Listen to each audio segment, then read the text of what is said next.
Dobrý deň, v tomto videu sa budeme zaoberať ruským jazykom a to konkrétne témou, ako vyjadriť sloveso mať. Hneď na úvod si treba povedať, že sloveso mať v ruštine neexistuje a preto je potrebné použiť náhradnú privlastňovacú väzbu a to konkrétne ukavo jesť. V rámci tejto väzby teda máme predložku u, potom teda ukavo je v genitíve.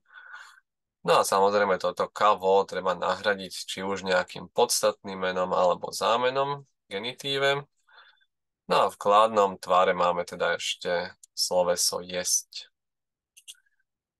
Na tomto snímku vidíme v kladnom tvare všetky osobné zámená vo všetkých osobách, a to teda v genitíve. Takže pozrime, ako to bude vyzerať. Čiže u mňa jesť, ja mám, u tebia jesť, ty máš, u nivo jesť, on má, u nijo jesť, ona má, u nás jesť, my máme, u vás jesť, vy máte, no u nich jesť, oni majú. Samozrejme, tento genitív s tým osobným zámenom je možné nahradiť hociakým podstatným menom, ale teda nezabudnime, že v genitíve. No a potom ešte tá samotná privlastňovaná vec, ktorú teda budeme mať v tej väzbe, je v nominatíve. Pozrime, ako to vyzerá na konkrétnych príkladoch. Čiže u mňa je syn. Mám syna. Takže u mňa teda je v genitíve, to vieme. No a potom syn je v nominatíve. U nivo je собака. Čiže on má psa. U nivo opäť teda genitív. No a собака nominatív. U vás jest dočka. Čiže máte dceru. Tak v rámci tejto otázky teda u vás opäť genitív, no a dočka nominatív. No a potom ešte jeden príklad bez osobného zámena, ale tentokrát s podstatným menom. U родителей есть машина. Čiže rodičia majú auto, takže u родителей genitív, no a mašína nominatív. V zápornom tvare teda už nemáme potom jesť, ale tentokrát je tam niet. Rozdiel v rámci tých väzieb je v tom, že to niet sa spája s genitívom. Takže keď si pozrieme tie príklady, že u mňa niet syna, čiže nemám syna, tak u mňa opäť je v genitíve, tak ako to pôvodne bolo, avšak teda aj syna je v genitíve kvôli niet. Почему у них нет машины? Či prečo nemajú auto? U nich teda je v genitíve, to vieme, a opäť niet mašiny. Máme opäť genitív. U nijo niet velosipeda, čiže ona nemá bicykel. U nijo genitív a velosipeda opäť genitív. U sosieda niet detей, čiže sused nemá deti, takže tu tiež u sosieda genitív a detей genitív množného čísla tentokrát. Ďalej môže táto väzba byť aj s doplňujúcou informáciou. Doplňujúca informácia môže byť buď nejaká číslovka, alebo prípadne prídavné meno. No a v rámci tejto väzby nie je teda ani tak podstatná tá samotná existencia, ale teda tá doplňujúca informácia. Čiže nie je teda to, že či máme auto, ale že či auto je modré, čierne a podobne. No a taktiež je tu aj rozdiel v tých tvaroch, že v kladnom tvare máme u mňa, tentokrát už tam nie je jesť, ale je tam stále ten nominatív. No a v zápornom tvare máme u mňa, však pozor, tu nie je niet, ale ni. No a potom tentokrát nemáme genitív, ale nominatív. Takže u nivo хорошая машина, čiže on má dobré auto. U nivo teda genitív, ako vždy. Avšak teda nie je tu to jesť, ktoré sme mali predtým. A je tu teda nominatív хорошая машина. U nijo tryslina. U nijo teda genitív. Číslovka 3 je tentokrát v nominatíve, avšak pozor na to, že keď sú číslovky v ruštine od 2 do 4, tak tam máme genitív jednotného čísla, takže preto je tu syna. Normálne by tam bol nominatív, ale teda kvôli tej číslovke je tu genitív. Však je veľmi dôležité si ukázať aj takýto príklad, pretože táto väzba sa práve často používa s číslovkami. U nich ni malinký agarot, že oni nemajú malú záhradu, že u nich genitív, tentokrát ní, no a nominatív, malinký agarot. U ďádi ní dva syna.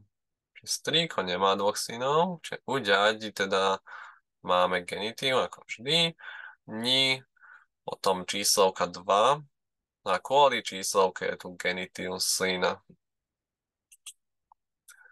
V budúcom čase opäť to vyzerá trochu ináč, že v kladnom tváre máme opäť umíňa, respektíve nejaké iné osobné zámeno. No a potom teda bude, pokiaľ ide o jednotné číslo, budut pre množné číslo a nominatív. V zápornom tvare máme umíňa, či už je to jednotné alebo množné číslo, tam je ni будет a potom genitív. Že u nich bude dočka. Oni budú mať dceru, u nich teda štandardný genitív, bude kvôli jednotnému číslu, no a dočka nominatív. U nás nebude собаки, čiže nebudeme mať psa, u nás teda genitív štandardne, nebude teda to je vždy v zápore, bez ohľadu na číslo, no a собаки genitív. U mňa bude большая семья. Budem mať veľkú rodinu. U mňa genitív štandardne bude kvôli jednotnému číslu a nominatív большая семья. U šéfa nebude работы. Šéf nebude mať prácu. Takže u šéfa genitív štandardne nebude, teda vždy v zápore máme. No a работы genitív. V minulom čase to vyzerá nasledujúco, že u mňa štandardne, no a potom byl pre mužský rod, ďalej byla pre ženský rod, byla pre stredný rod a byli pre množné číslo a nominatív. No a v zápornom tvare u mňa, pozor, tentokrát prízvuk je na tom nie, takže nebyla a genitív. U nio byla семья, čiže ona mala rodinu, takže u nio genitív, no a семья, teda nominatív. U nás byl большой dom, mali sme veľký dom, u nás genitív a nominatív большой dom. U nich nebylo detей, oni nemali deti. U nich genitív, nebylo plus genitív, tentokrát množného čísla, či detей. Avšak tam môže byť ten genitív jednotného aj množného čísla podľa kontextu. U soседа не было красной машины. Sused nemal červené auto, takže u soседа genitív, no a potom v zápore tiež genitív krásnej mašiny. No a ešte na záver si pozrime aj ďalšie príklady, také pomixované. Či jesť u soседа велосипед, či má sused bicykel. Takže v tejto väzbe ide len o tú existenciu, či áno, nie, takže je tu jesť. U soседа genitív, no a nominatív велосипед. Petra nebude ženy, či Peter nebude mať ženu. Takže ako to tu bude? Opäť na začiatku teda genitív a v zápore ženy, ako vieme. U Sergeja jest собака. Či má Sergej psa? Takže u Sergeja genitív na začiatku, no a собака, tam je nominatív. U Ivana nie маленькая mašina. Ivan nemá malé auto. Takže pri tej doplňujúcej informácii máme aj v zápore nominatív, čo bola teda taká výnimka. U nich niet денег.